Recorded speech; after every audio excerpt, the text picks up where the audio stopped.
The biggest obstacles facing companies today isn't hybrid work or the need to be more productive. It is, in fact, that many organizations are failing at understanding and establishing culture in their organization. And their first reaction when I talk to CHROs or CEOs is usually denial.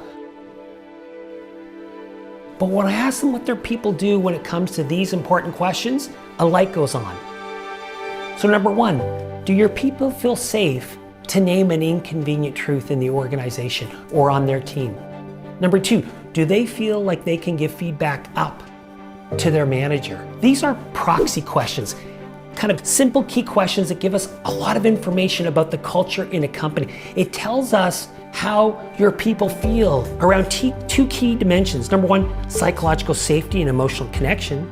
And number two, if they feel they can be courageous and do difficult things in the organization. Because the truth is that if people are not doing this, if your people are not above average on these two questions, then you will not perform as well as you could. And you won't keep your best and brightest. If you want to be a high-performing organization, you need to be better at the difficult stuff, what we call the last 8%, because it's in the last 8% where individuals, teams, and organizations thrive and actually find success. It's your biggest point of difference with your competitors. In our experience, most organizations are not caught up on the latest science around culture, how it's created, where it resides, and most importantly, how it is shaped.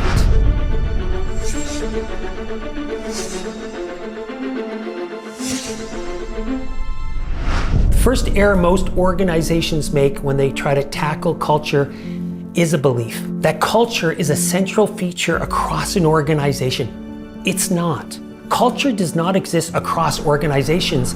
It exists principally on teams. Actually, that's not even correct. Culture exists on teams that have been together long enough, and not even that's correct.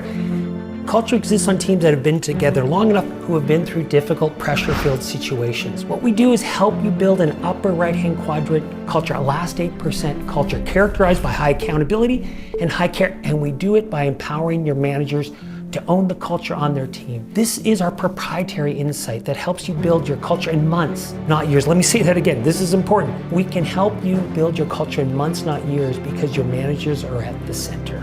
After going through our system, your people will start to see difficult situations differently, not as something to avoid, but as the biggest opportunity they have to transform the culture on their teams. Let me say that again. The difficult stuff you're going through right now is actually the very stuff that will create the culture you want on your teams.